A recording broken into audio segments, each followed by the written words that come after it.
Halo Sobat Viewer, welcome back to my channel Khotimah SF. Pada kesempatan kali ini saya akan berbagi informasi tentang tutorial atau tata cara penggunaan alat ukur, yaitu alat ukur kadar garam atau refraktometer salinity, atau biasa disebut juga salinometer, untuk saya gunakan cek kadar garam yang terlarut di akuarium air laut saya. Prinsip kerja alat ukur ini sesuai dengan namanya adalah memanfaatkan refraksi cahaya. Nah, salinitas atau kadar garam ini sangat penting sekali dan berpengaruh terhadap kelangsungan hidup biota-biota yang kita pelihara di akuarium laut ini.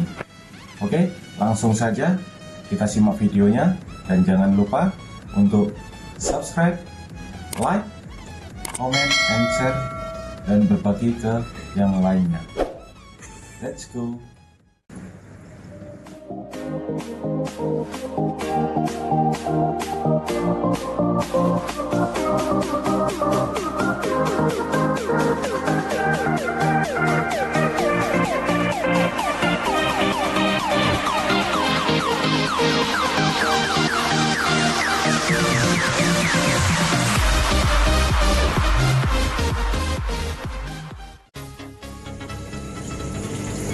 Oke, ini adalah refraktometer salinity. Ini merek yang saya gunakan ATC, yaitu portable refraktometer. Bentuknya seperti ini, kotaknya, boxnya. Oke, kita lihat sama-sama. Kita buka kunci penutupnya, yaitu posisi kita tarik ke bawah. Nah, ini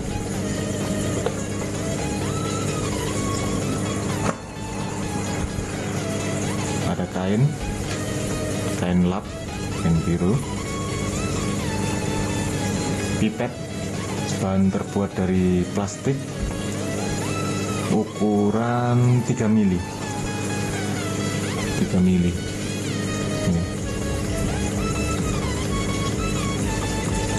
Terus selanjutnya ada obeng min, yaitu untuk memutar umur kalibrasi sini.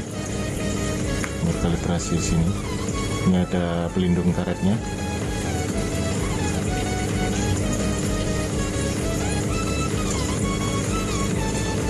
Baru satu unit refraktometer salinity untuk mengecek kadar garam.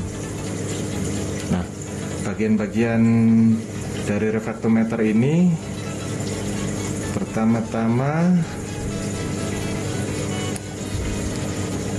ini lensa prisma refraktometer atau probe refraktometer yang berwarna biru. Nah, ini merupakan bagian yang paling sensitif dari refraktometer, yaitu berfungsi untuk membaca kadar garam pada air yang akan kita lakukan tes. Nah, ini jangan biarkan probe-nya ini atau lensa prismanya ini tergores, karena akan mengurangi keakuratan pembacaan. Nah, bagian kedua yaitu penutup probe refraktometer atau penutup lensa prismanya, yaitu berwarna putih transparan. Ini berfungsi untuk melindungi daripada lensa prismanya dari debu atau benda-benda lain yang dapat membuat tergores. Selain itu, penutup probe ini juga berfungsi untuk menjaga air tidak bergeser atau jatuh saat akan kita melakukan pengukuran.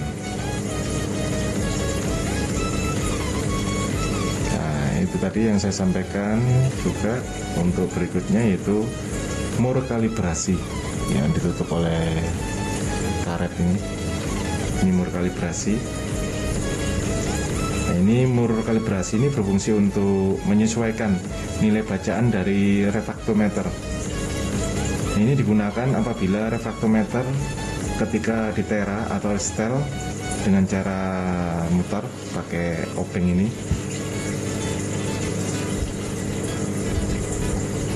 Sampai batas biru putih pas menunjukkan garis skala 0 sewaktu kita melakukan kalibrasi. Handle atau pegangan yang berupa grid yang memanjang dari bagian mur kalibrasi ini sampai ke pengatur cahaya. Nah, handle atau pegangan ini berfungsi untuk sebagai pegangan refraktometer. Nah, gridnya ini membuat refraktometer mudah dipegang, tidak licin. Nah, dikhawatirkan waktu pengukuran atau apa nanti jatuh, jadi dia tidak licin. Bisa juga digunakan di tambak untuk pengukuran kadar garam.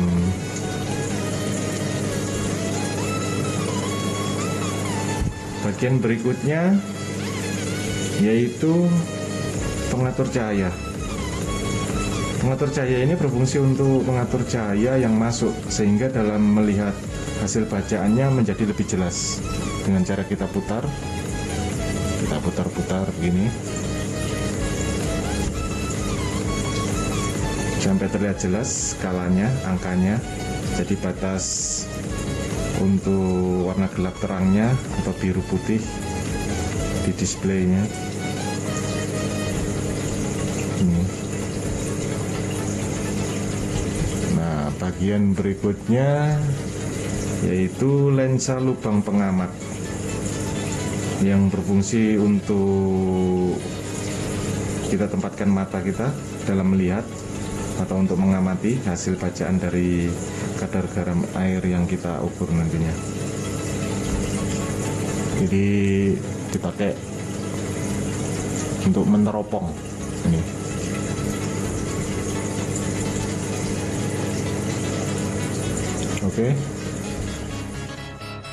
Oke, sobat viewer, refraktometer salinity ini sebelum kita gunakan, kita pastikan harus kita tera terlebih dahulu.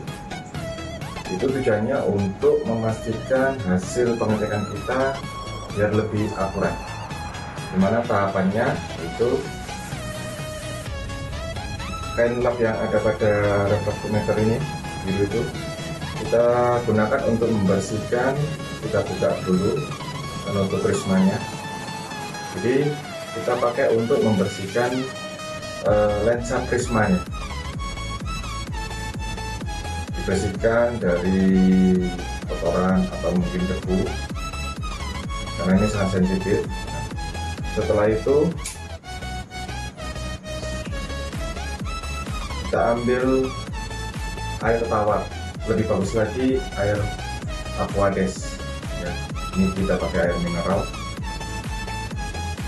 Pipet yang putih ini kita gunakan untuk mengambil air sampel atau air mineral ini.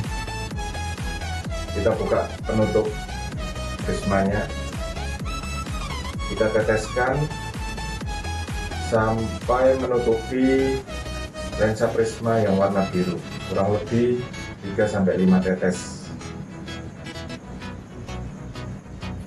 Baru kita tutup secara perlahan. Pastikan di lensa prismanya ini tidak ada gelembung udara. Baru kita teropong, kita arahkan ke cahaya yang terang.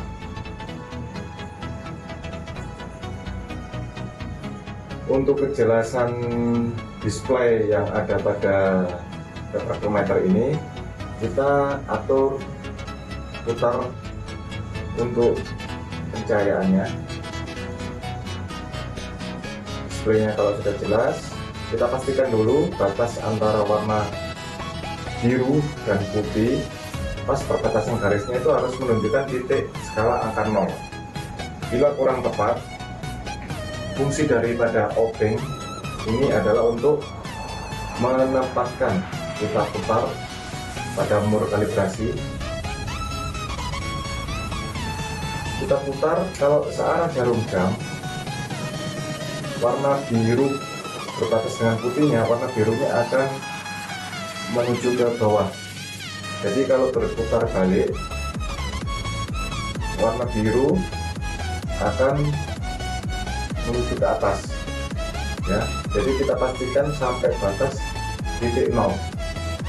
Kalau sudah menunjukkan skala titik 0, alat ini siap kita gunakan. Tapi terlebih dahulu kita bersihkan kembali, kita lap pakai kain lap.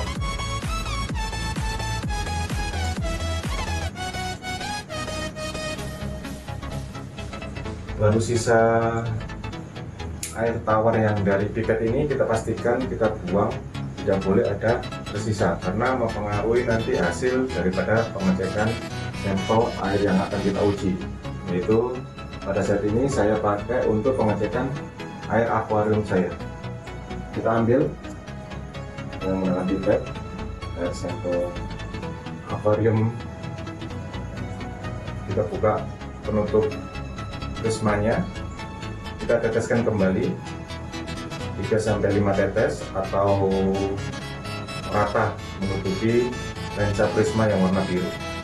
Kita tutup secara pelan. Kita pastikan jangan ada gelembung udara. Baru kita arahkan ke cahaya lagi, kita teropong kembali. Kita adjust, kita atur untuk pengaturan cahaya di sini sampai displaynya terlihat jelas.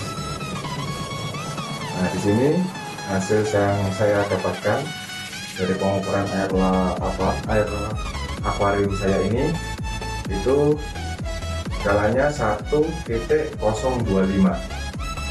Nah, di pembacaannya di sini di display itu ada 3 skala pembacaan, di mana yang sebelah kanan itu satuan ppm per million. Nah, terus yang di tengah itu menunjukkan skala temperatur, yaitu 20 derajat Celcius.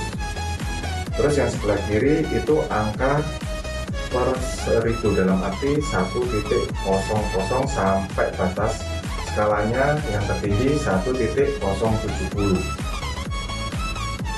Bisa kita gunakan sebelah kiri ataupun sebelah kanan. Kalau sebelah kiri itu biasa kita gunakan kalau untuk akuarium yang ada biotanya ikan dan terumbu-terumbu karang ini, itu idealnya ukurannya 1.024 sampai 1.026, atau kalau part per millionnya itu 3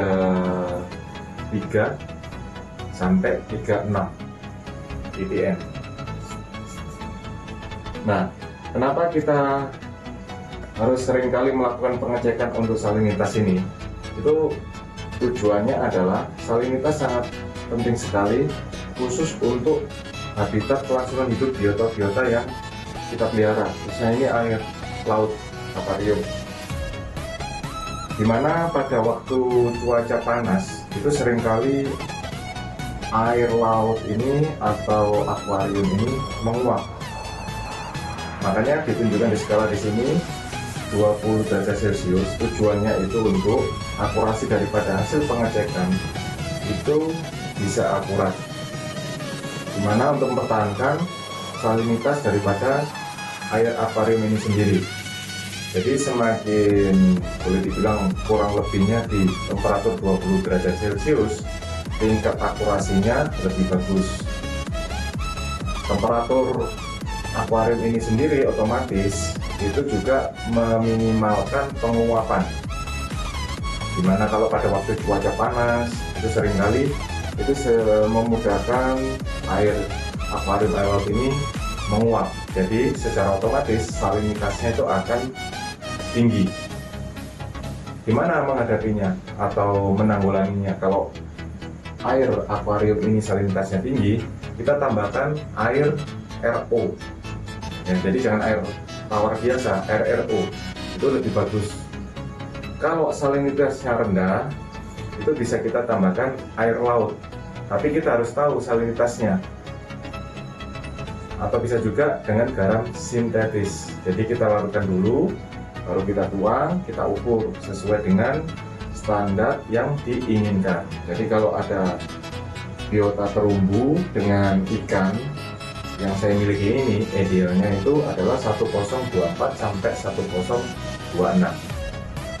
Oke, setelah kita lakukan pengecekan, jangan lupa kita lap refraktometer salinitinya ini, kita bersihkan kembali. Baru sisa air akuarium tadi kita tuang kembali, pastikan ini bersih ya. Kita cuci lagi dengan air mineral itu.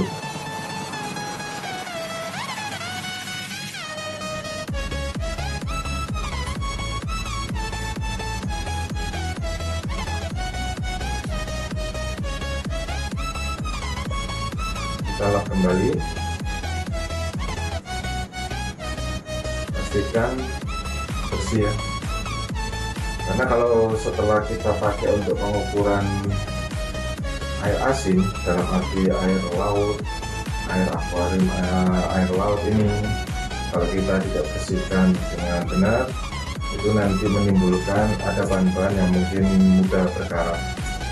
Jadi kita harus bersihkan dengan air laut kembali, baru kita lap sampai kering dan bersih, baru kita simpan. Oke, mungkin kurang lebihnya itu aja video dari saya untuk masalah penggunaan refraktometer salinity. Untuk kejelasan atau kurang lebih misalnya ada pertanyaan, silakan tulis di kolom komentar. Oke, terima kasih.